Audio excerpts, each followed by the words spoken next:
Hello everyone, and welcome to a new episode of Coffee with Partners, a mini-series of interviews to make you discover some of the sessions of this 19th edition of the EU-Regions Week.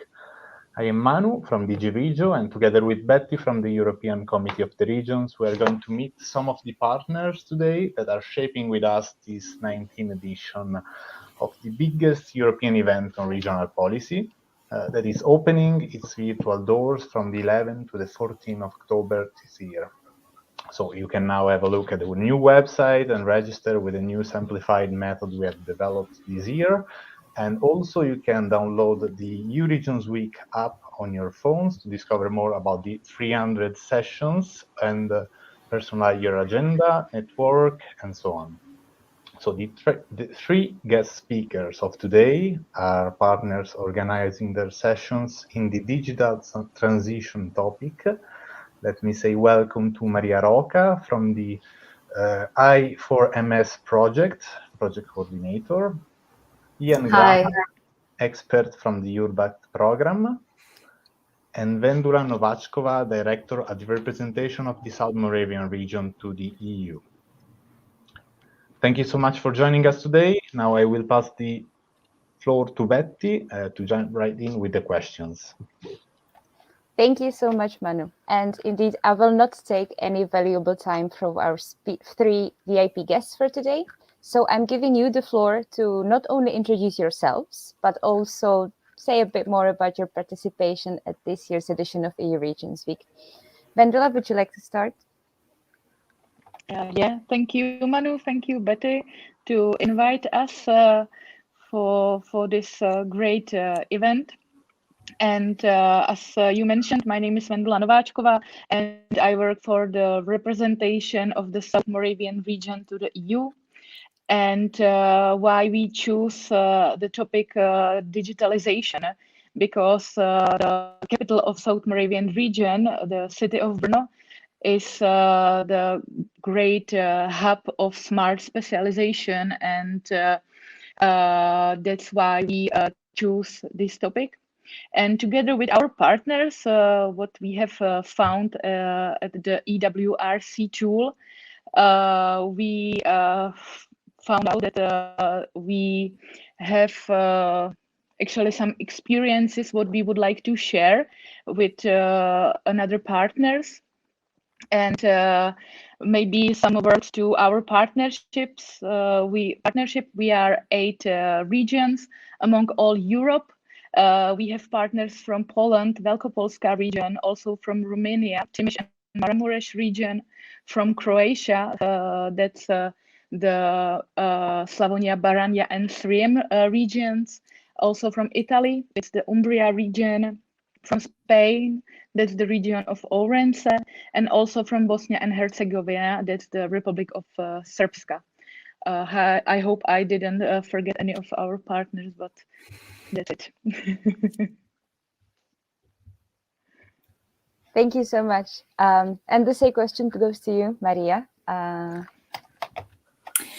Well, first of all, thank you for for this initiative. I think it's a pity that we are not able to meet in person. I hope next year we will succeed. Let's see. Fingers crossed for this. Well, my name, as Manu already said, is Maria Roca. I'm Senior Project Manager at FundingBox. And FundingBox is an online platform that connects investors with entrepreneurs and SMEs. We also facilitate access to cascade funding opportunities that are funded by European projects, and try, to leverage also the results of European projects and put at the disposal of the SMEs that at the end are the motor of the economy in the European Union. And I4MS, which is the initiative that I'm here representing today, is a European initiative that started in 2017, is funded by the European Commission. We are coordinators of this project, together with Tecnalia, which is a big RTO in Spain, and also Mobile World Capital Barcelona, which is a foundation here in Spain also.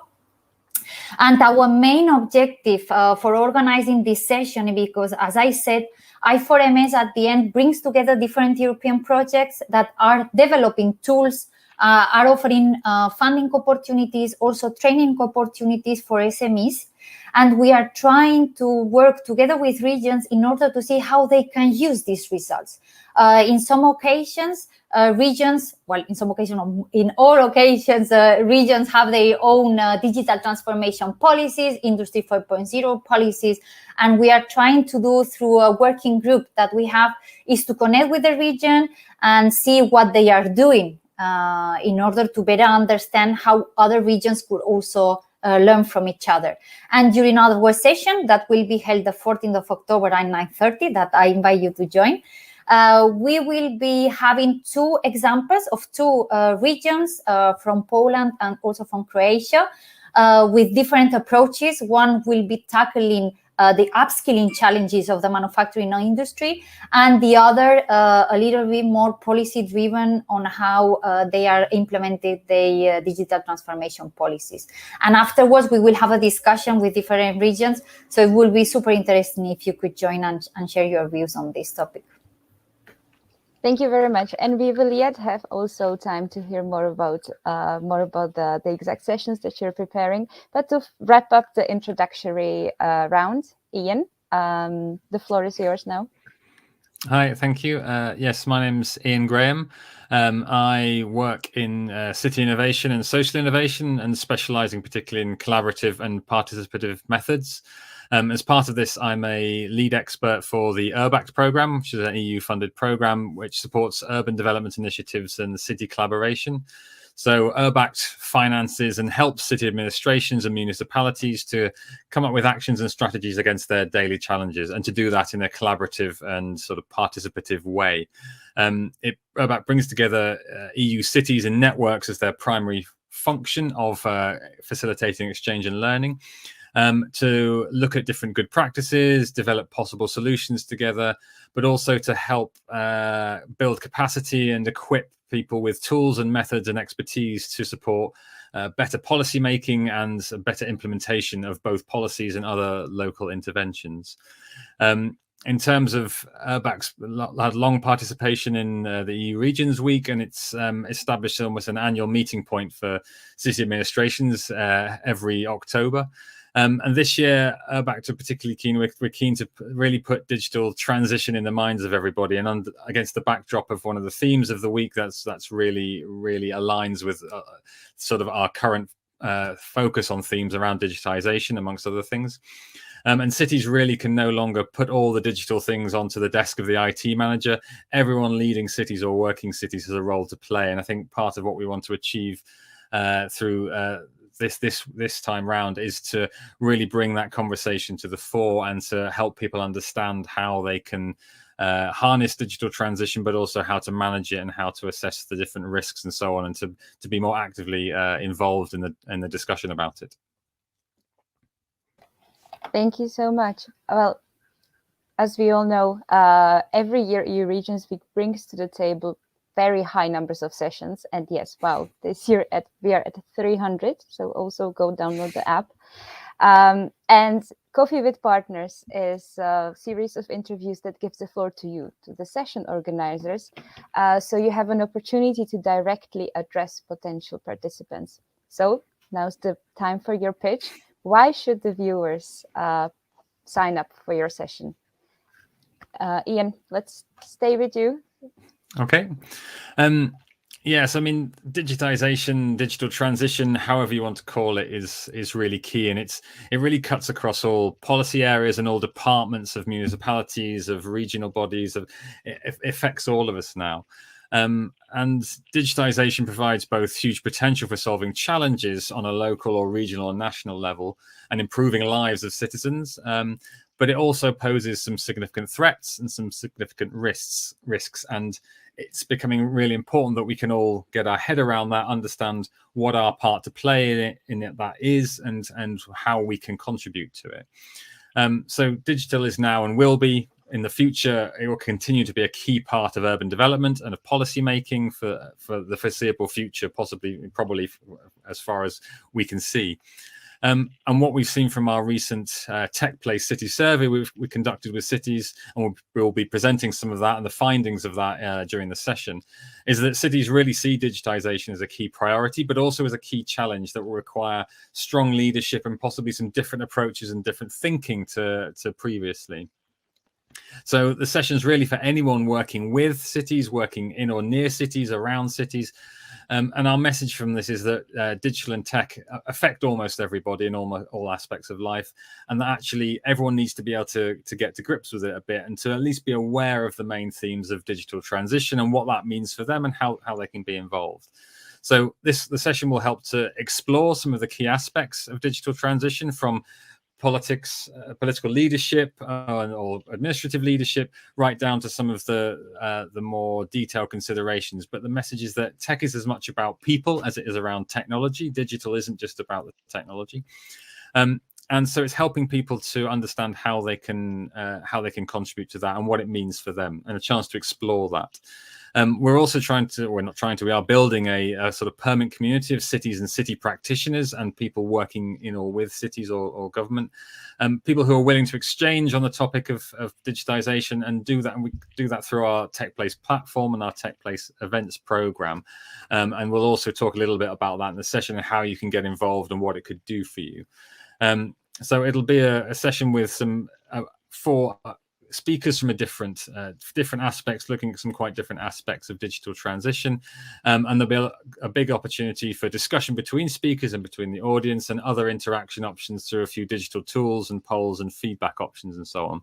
So there'll be a lot of options to put your questions forward, to get involved and actively in a discussion, and to just really find out what some new perspectives potentially, and build some new connections that can help you in your work in whatever field that is in terms of urban development. Thank you so much. So we will be looking forward not only to the session itself, but also to its outcomes, I believe. Yes, definitely. And same question goes for Wendy. What is the hook that you can offer to your potential audiences to sign up? Mm-hmm. Yeah, we are focused especially for the interoperability of digital solution, as it's the name of our workshop. So yeah, we are focused on how to cooperate between the public and the private sector. And we would like to invite another representatives of the regional representatives who can also have some experiences of the digitalization, but also who can inspire it, who could be inspired with our experiences. But also our workshop is good for the EU officials, for the representative of the public and private sector, because they can also find some inspiration from our workshop. And we will be using the Slido during the whole session, and also our speakers would like to ask some questions to our audience, and we also have, I hope so, we will have some outcomes, not only from our speakers, but also from the audience, because we would like to have some scoop, I can say, how it works. And we also have a little focus to the COVID situation and the consequences, because among our partners, COVID will be the starting point of the digitalization in the public sector, and it was the starting point for the projects of digitalization, and actually also the interoperability of the digital solutions. So they will also be talking about these experiences and how it started, if I can say like that. Thank you so much. So we have more and more interactive sessions. That is just amazing to hear. And now turning to you, Maria.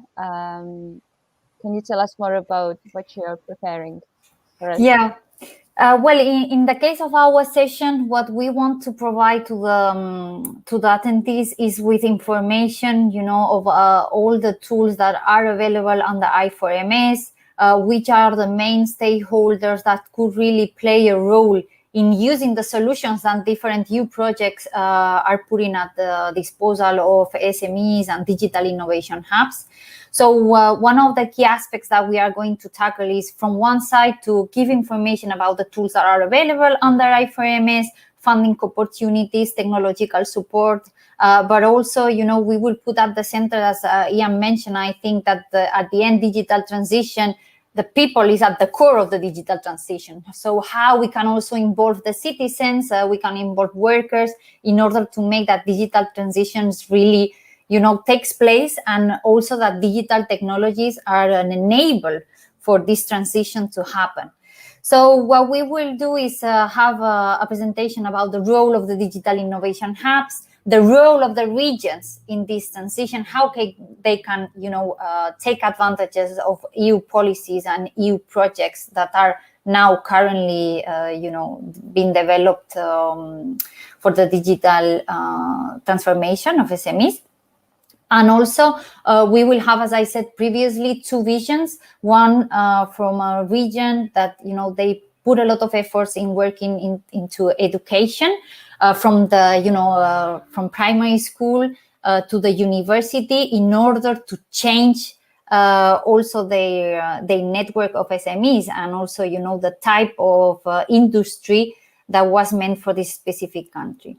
And then also an example of a digital innovation hub that is working very closely with the regional government in order to make sure that all SMEs, regardless of their location, can have access to all digital technologies, especially ICT technologies. And then finally, as an interactive part, we will have a session where we want to hear also the audience. If you are a region, if you are an entrepreneur, or if you are a digital innovation hub, with good experiences on how this digital transition could happen, we are, very keen to hear you.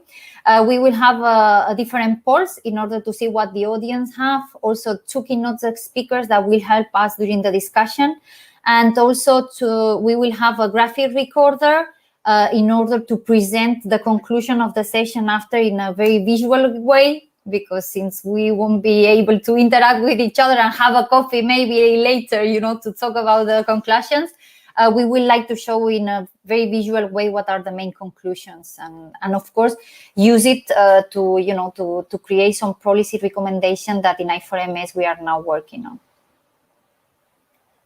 Wow, just getting better and better, honestly. I have to say, I just by listening to all of you, I honestly would just go, if I were one of our viewers, and downloaded the app and immediately sign up for all of your sessions. But let me stay for a bit more in the realm of SMEs, because these interviews give us an option to dig a little deeper. And so we've prepared for the last round of questions, some that are tailored specifically to your work or to your sessions. So Maria, if I can ask, what would you say, which support technologies are the most requested by SMEs? Well, at the moment, I have to say that from the experience we have also running different projects that are supporting SMEs, artificial intelligence is like, the big one, the hot topic. I think it's not only because of AI, but also for the number of applications that it has. So it's a technology that is very demanded at the moment. Also, I have to say that from what I have heard from I4MS experts, sometimes SMEs think that they might need a specific technology, and then at the end, they end up with a different solution.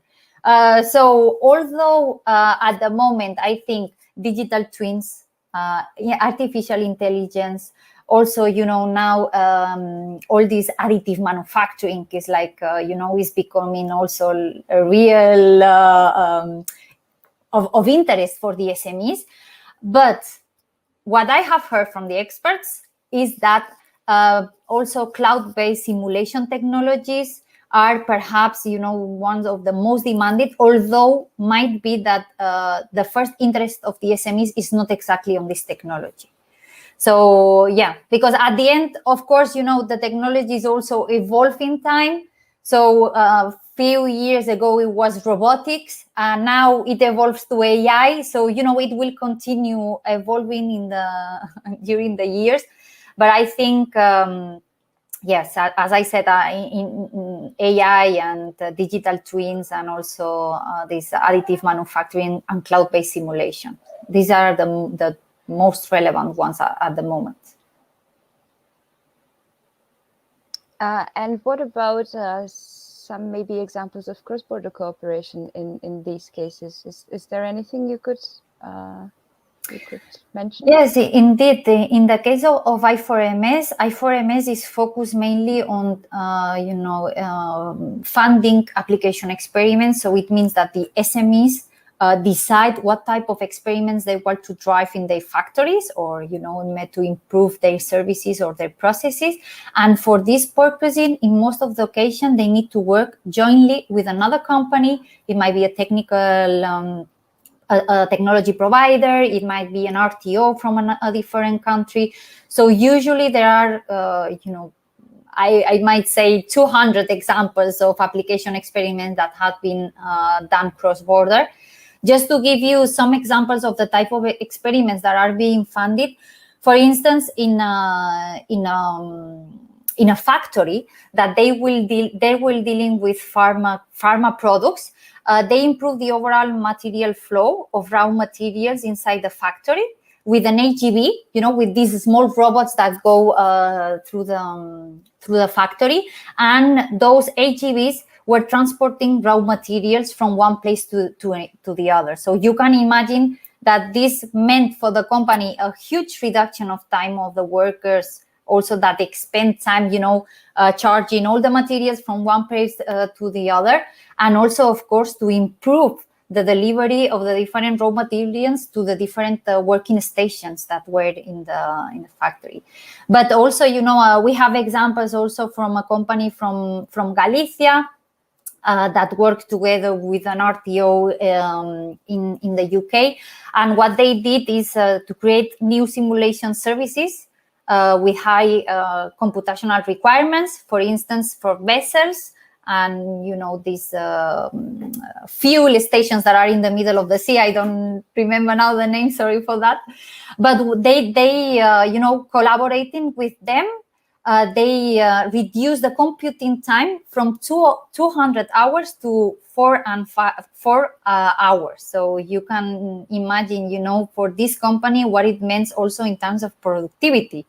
Because for one simulation, they reduce it from 200 hours to 4 hours. So it meant that they could approve more work, more demand, and then, be able to deliver all the services to the clients very easily and fast.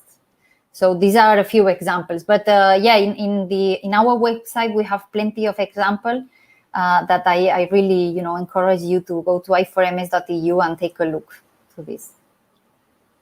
Thank you so much, because I believe that real examples on the ground tell the story slightly better than just millions of words explaining the concept. So thank you so much. And I would like to stay on this note with some successful examples as well. So Wendy, could you tell us about some projects that are boosting regional interoperability that were implemented in your own region? Sure. I will talk about 2 projects within the Brno. As I said, the Brno is the capital of South Moravian region and also the biggest city. The first project, we call it Brno ID, and it's the web place where you can, or our citizen can buy the subscription for the tickets for the public transport. We call it Šalenkarta. And you can also solve the waste payments for all family members. Also, you can operate residential parking settings within Brno, or recharge your card for the swimming pools, and extended your registration to the public library. And Brno ID currently offers 8 models, including voting in the participatory budget of the city, and so on. So actually really interesting, and there is actually a great example of working between the public and private sector. And the second project, it's called DSW2 Grant Software, and it's also the solution for the cities and for the villages. It's the free solution for submitting application for municipality subsidies and also their administration. And actually, it was involved by the organization Otevřená města. The translation is Open Cities. And the chairwoman of this organization will be one of our speakers in our workshop. It's Lucie Smolka, and she will be talking more about these type of projects and some cooperation between public and private sector.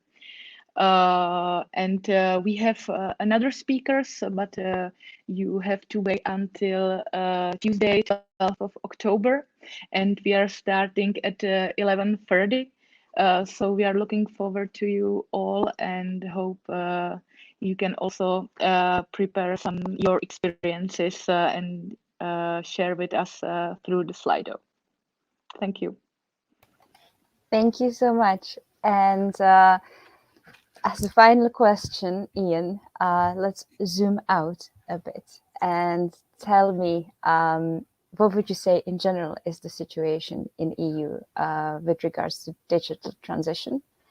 And maybe if there are any regions that you think we could take some learnings from. Yeah. I mean, as we'll hear in the session in October, the URBACT Tech Place team spoke to a lot of cities in our other recent survey and research work that we did, and the picture is very mixed. Actually, it's very dependent on circumstances. I think we often generalize that more northern or more northwestern regions tend to be ahead in digitization, and the more southern or southeastern regions tend to be nearer the start of their journey. But those sort of averages in some respects can mask the detail, and the reality is much more nuanced, is much more subtle. So there's examples of advanced digital development in southern regions as northern regions, and from all over really. And I think one of the things you do tend to see is that larger cities benefit from economies of scale in there as well. So big places like Amsterdam, Barcelona, etc., have the finance and the teams available to really push forward. It's not to say that all big cities are ahead necessarily, but smaller cities can struggle in prioritizing their resources, and that's one of the things we're going to look at a little bit in our session around actually how cities are making those decisions and are prioritizing when they've only got a limited team or limited resources to focus on their efforts, or how they prioritize and sequence what they do. I think in terms of learning, I think ultimately what I found in all the networks and exchanges I've worked with is that you can learn from all cities to a certain degree, whether you're digital leaders or not. Again, interestingly, one of the things that came out in the work we've done is that the majority of cities seem to feel that they're not ahead of the game in terms of digitalization. Most places are looking to still learn more, even if from a different perspective, they're a long way ahead of others. And there's an importance attached, I think, to having that interactive platform and that community to exchange on things and to look at how you can build connections and relationships with people in other cities. And it's sometimes the unexpected places that you learn from, that it's not always the people who are ahead digitally that in terms of their digital advancement that are the ones that you get the best insights from in your own circumstance. And again, that links back to the fact that a lot of the challenges with digitalization are not always the technical challenges, but the policy and the social challenges around it. How do you make these things work in practice? How do you put the right controls and governance in place to ensure things, especially picking up on things like AI and artificial intelligence, how that's managed, or when you get into autonomous vehicles, like mentioned in the factories and things, particularly if you're putting them into public situations, how do you set the governance and the safeguards to ensure that those things work and that the public and citizens have confidence in them? And so in some respects, it's not always about being the digital prowess that makes the technology succeed. It's sometimes the ability to engage citizens in a way where they can get the best out of the things that technology offer. So I think it is a very mixed picture. There's pockets of good practice all across Europe. There's pockets of the cities and the regions that are further behind in their journey as well. So I don't think it's very fair to sort of put whole regions in a good or bad sort of label.